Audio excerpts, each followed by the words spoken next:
I don't know, so just say it's got like some kind of context when I start again. Yeah, right, go on then. Oh, we're recording. Mm-hmm. Oh, for God's sake, why did you do this to me? Yeah, so she, like when she had to call my sister to tell her about it, it just felt like even worse, because you could hear it in her voice, like when she spoke to her, because like there was obviously like this comfort between them. She didn't, like even when like she said the words out loud, they didn't sound like it happened to me. So it was literally so surreal for me, like so strange, and like obviously before my brother was born, I was like the baby of the family for so long, and then I remember like coming like off the flight and walking through like to the departure lounge, and literally as soon as my sister saw me, she just like engulfed me in like this massive hug, and she was just like I could feel like her crying, like, you know, like when somebody's body kind of like shakes and they're like so sad, and she just kept saying that she was so sorry it happened to me. And it's one of those things that like I felt like people were apologising for like something that like nobody had any control over other than me and obviously like him, but it was like so strange. And then like because my brother's dad, he'd picked us up because obviously he lives in Derby and it's not far from Doncaster, so like when he'd collected us, and like even he'd like asked if I was okay and things like that, and it got to the point where I didn't know what to do, because we'd gone back to my uncle's house, and my cousin, who's like a sister, came up as well, and I remember being asleep on the sofa, and because I was literally like every time I'd like fall asleep, I'd see it like all like kind of like the flashbacks like happening again, which just made it even worse. So like I barely slept, and then when I did, I had to have somebody like that was next to me, otherwise I'd freak out or I wouldn't sleep, and like falling asleep like while everyone else was awake was fine. And I remember like my sister waking me up and telling me that my cousin Sian was like in the bedroom and she wanted to talk to me, and then even she started crying then, that she called him like a sick bastard or something for like doing what he did, and that she like hopes he gets put away for a long time, and it's so strange like seeing how it wasn't something that just happened to me, it was something that happened to everybody else as well. Even though like it was more like obviously it was like physically happened to me, it just like I don't think people realise like the kind of like repercussions it has like on everybody else as well. Like and seeing that just like made it worse for me, because I thought that like obviously me being like obviously so naive, I could have like prevented that from happening, and it was like stuff that I had to deal with going through that then as well, which made it like harder for my mum, because I didn't want to talk about it or I didn't want to go and see anybody. It was just something that I felt like that I had to get through by myself. And it was like as soon as we got back to like the UK, it literally felt like a world away, like nothing like seemed the same, but at the same time I knew it was like nothing had really changed. Anything that had changed was like me, and I didn't know how to tell people, like obviously my friends, because we were all starting uni, and I didn't want it to be like one of those things where everybody looks at you and then they know and they look at you differently and they treat you differently. Like it was just something I didn't want to happen to me. I didn't want people to do that, so I decided not to tell people. But it got to the point where I was working up at the art centre in Aberystwyth behind the bar, and I couldn't face going to work there. I couldn't, like my friends would go out for like drinks on a Saturday night and they'd text me or on a Tuesday and ask me to come out, but I just didn't want to go. And then it was like my best friend's like last weekend home, so I went out for that, but I couldn't stomach the thought of like drinking alcohol, because I was just so afraid that like if something were to happen, it'd be because of that. Because we hadn't had like any of like the results or anything, if I was actually drugged or if it was just like the alcohol in my system or like what it was. But it was just like I was terrified to do anything. So like I think we sat outside in like a local bar called Robbers, and we were sat outside there. And then when they suggested going like to yoga, which is like one of like a club you have to go downstairs to, I didn't want to go, so I went home at that point. I was like, I don't know, and then I kind of isolated myself off from people. I didn't really want to talk about it. I didn't want people to know, because like I treat everybody differently, or like them treating me differently, should I say. But then at the same time, by not telling people, I kind of isolated that kind of like situation myself anyway, really. But I don't know, it got to the point where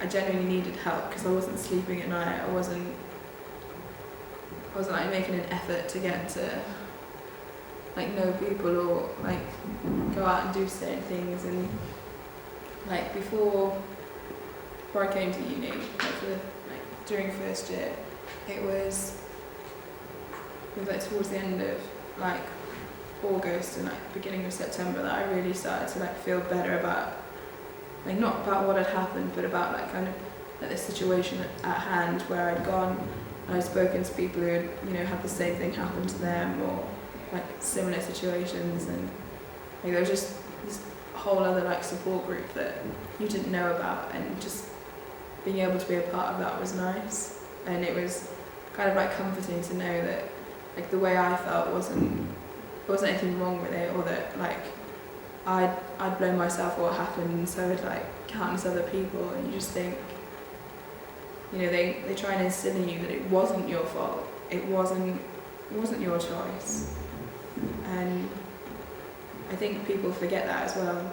So that was like easier for me then to like kind of find that comfort, and to find people who understood where I was coming from and what I was like trying to like not necessarily hide, but like keep from people, in the sense that I didn't want to let the fact that it still bothered me after, you know, like a month or so still like affect my family and things like that. Because my mum is literally one of those people where if something happens, you get up and you get on with it.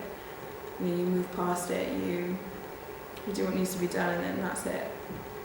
And I just felt like I was kind of like letting her down, in the sense that I wasn't doing that. I wasn't moving forward the way that she would have. So it just made me feel even worse, really. But yeah, kind of. Oh well, that's not it really. We'd gone to it's called Manon House in Carmarthen. I think it's called Manon House, and it was a place where they specialise in things like this. And she went, like I was suggested to go there by a doctor, because when I came home and I was like, my bruises weren't going away. If anything, they seemed to be like getting worse and bigger. I came to the doctors like at home, and my mum explained what happened, and he checked on like my bruises and, you know, the cuts and things like that, and he said that, you know, it's probably just like my body's reaction to like the trauma, as well as like the physical like side of it, and that they would eventually fade in time. But he also printed off this leaflet for us to go and visit like Manon House, because that's, you know, a place where they specialise in like treating people with like things that happened to me. So when I went there, she offered to get in contact with the embassy over there and see if they could find out anything that was progressing with like the case or anything like that. And I didn't hear anything until last summer? Right, towards the end of the summer, before I started second year, that he was in jail for a short period of time, but was then released on good behaviour.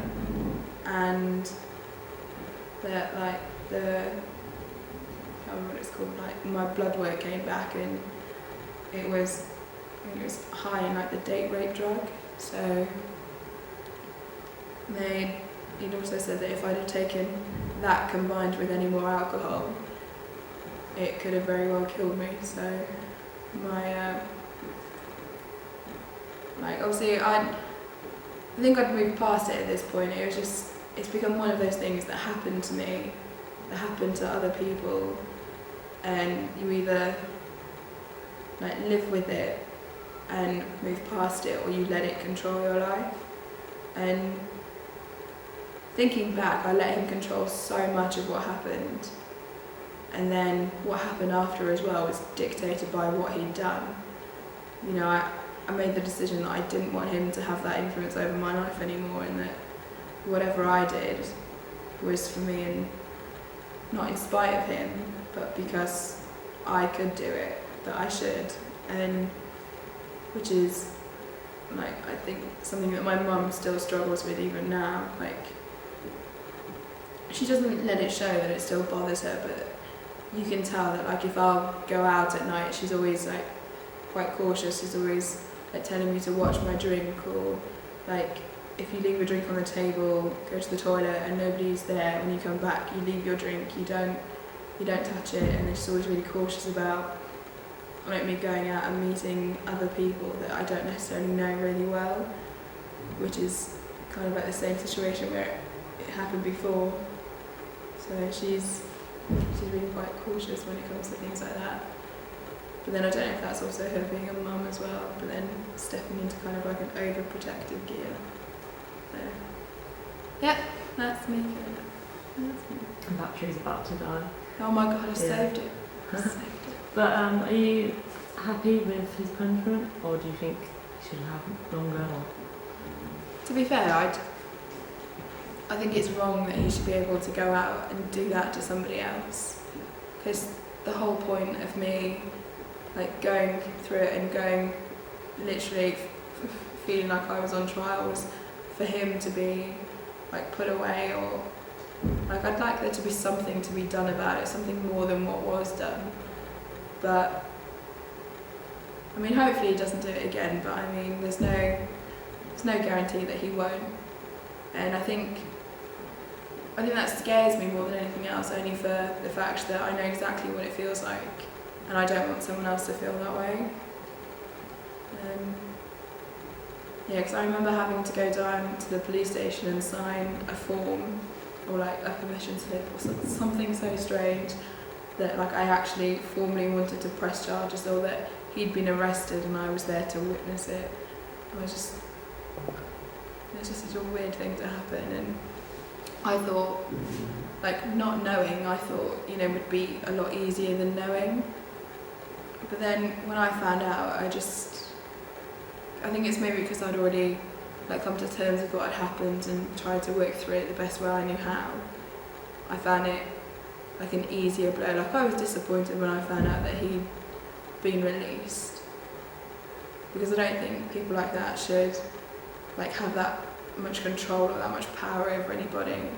So when I found out that he like wasn't in prison anymore, it just kind of tore into me a bit. But then I think it tore more into my mum and my sister than it did anything else, because the fact that like, I don't know, if like they knew it happened to somebody else's child, and then just going from there, it just became like too hard to think about. Because like the more I thought about it, the more I thought that I was giving him that control again, and I didn't want to do that.